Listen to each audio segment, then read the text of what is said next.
نحن الهاربون، نحن المبعدون، نحن المذنبون، نحن المتهمون بالعبادة، بالعبادة، المحكومون شنقا بالعبادة، الذين قطعت ألسنتنا لأنها نطقت بالشهادة، بالشهادة.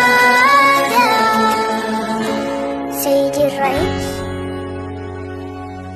سنفطر في القدس عاصمة فلسطين، يكتبها رب